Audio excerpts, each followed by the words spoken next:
Hi, my name is Ted Wray, and I've been asked by the staff here at Gilmer Arts to announce the winners of this year's Juried Exhibit. There are prizes awarded in the categories of two-dimensional art, three-dimensional art, and photography. Unfortunately, due to concerns about COVID, we were unable to have an opening reception. And we hope this video will suffice to give you some idea how stunning this exhibit is. Before announcing the prize-winning pieces, let's have a look at all of this year's qualifying art. The Gilmer Arts annual Juried Exhibition will run through March 1st, 2022. Plans for a closing reception are in the works. Stay tuned for details.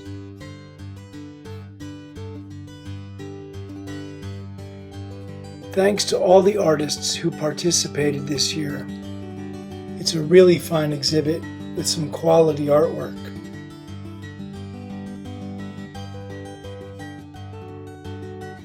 Thanks to Pam Burns, Jesus Morales, and Ted Field for all of the work you put into making this such an excellent exhibit.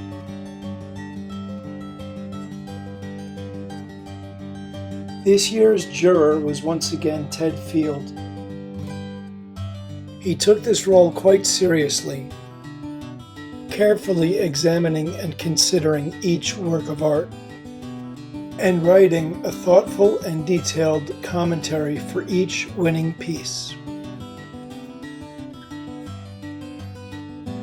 This was his last official duty in his role as gallery director here at Gilmer Arts, and he will be missed.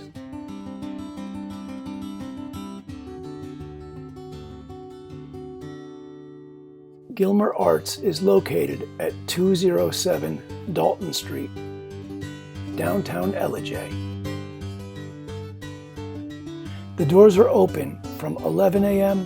to 5 p.m. Tuesday through Saturday. So come on by and see some of the art in person.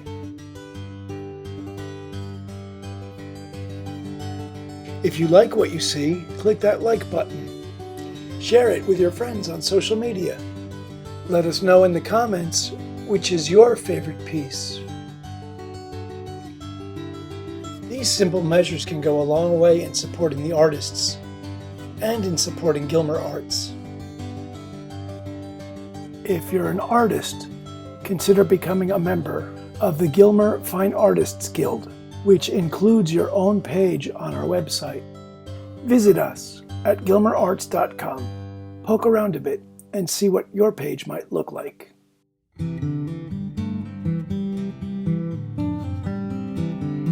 And now for this year's prizes, followed by our judges' commentary for each piece. In the category of photography, 2 prizes have been awarded. Taking second place for photography is Bob Caspar for Lynx, about which Ted Field has to say, "I love it when an artist can find beauty in the everyday, in fact what most might even consider ugly. How many of us would have walked right past this chain, not seeing the artistic potential? The composition is still as rust. The chain rests firmly in the center. Movement is not implied. The power is in the immobility. If you stay too long, you might rust. But if you look past the subject, there is an explosion of warm, autumnal colors. Decay is not monochromatic, and it takes an artist to see that. This is the kind of art that makes me want to get out my camera and try to see things differently. Who would have thought that something so simple could be so inspirational?" Scott Davis takes the blue ribbon for photography with Landscape, Flowing. And this is what our judge has to say about this work. Almost all works of art, painting, photographs, or sculptures, feature a subject, the most important thing in the piece. A tree, a stream, or a chair. But there are some works of art that defy this characterization, and this is one of those works. To me, this appears to be the image of a marsh, with the reflection of the green marsh grass in the water. but look closely at the water.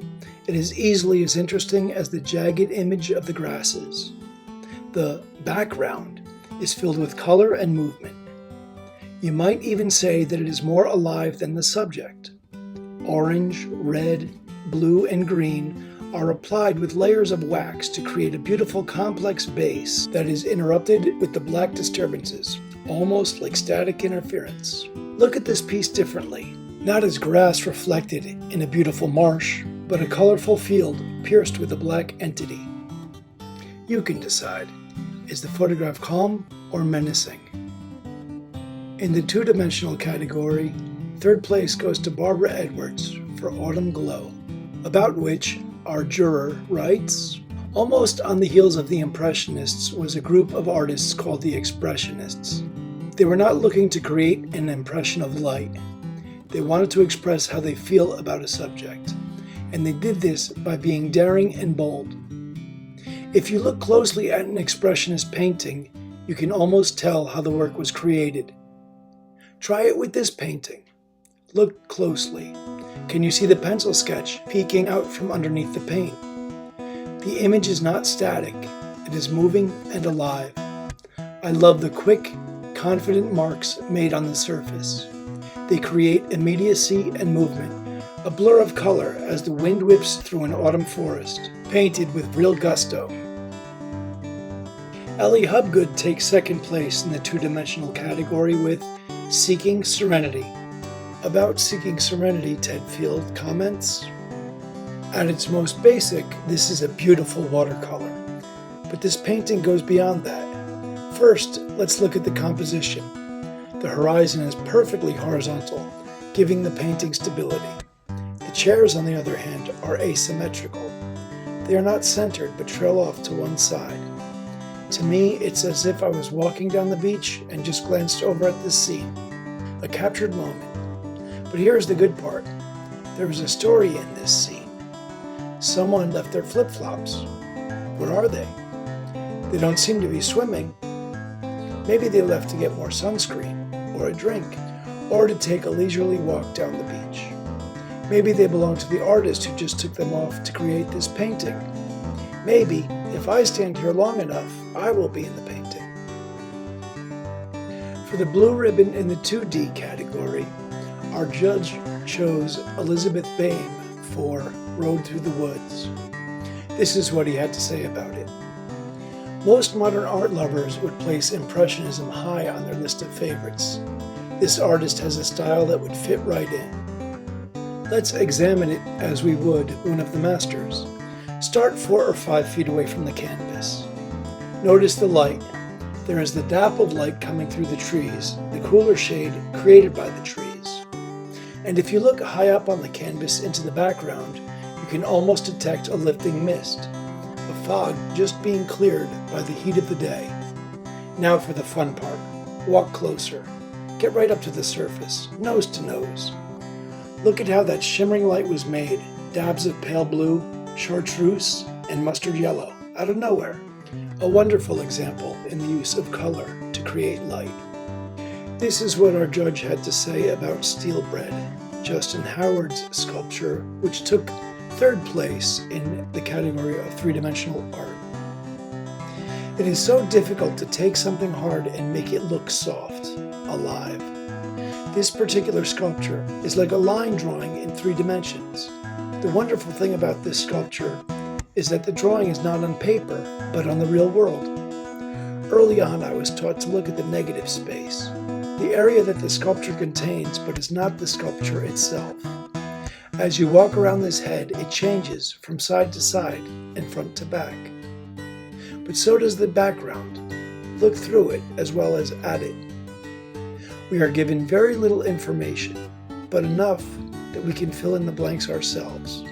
The smooth hide on one side of the head and the long mane on the other, the alert ears and focused eyes. And of course, the material adds to the story. A great centerpiece for any room. Many Directions by Julie Brown takes second place in the three-dimensional category.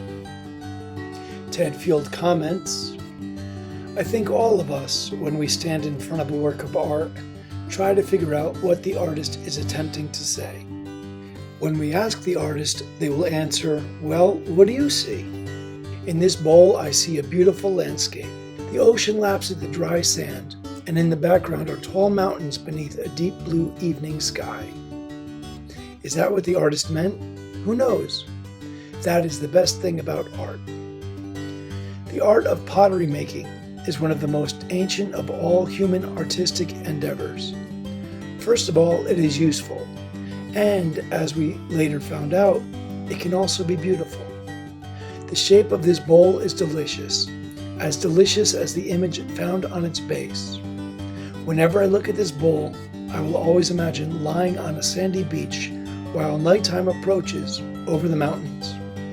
And you can put stuff in it.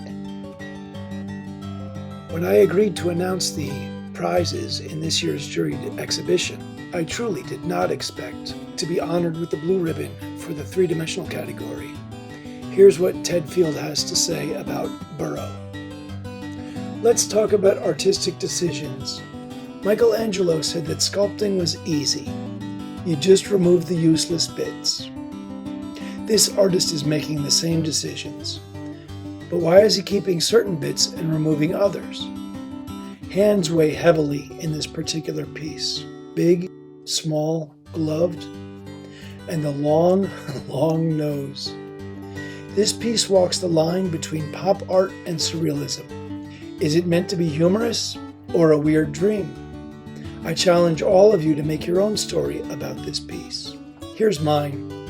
The bottom of the book is stark white, the opposite of the chaotic and colorful top. But there is something important. 333. Why did the artist include those numbers? Is it related to 666? If 666 is the mark of the beast, could 333 be the mark of the host? Is this a riotous heaven above a smooth layer of clouds? Okay, probably not, but it made me look and think. And let's get real, it's pretty cool. Visit us online at gilmerarts.com. Consider joining our mailing list to stay up to date with all that Gilmer Arts has to offer. You can also find us on Facebook, Twitter, Instagram, and YouTube. And don't forget to comment, like, subscribe, and share.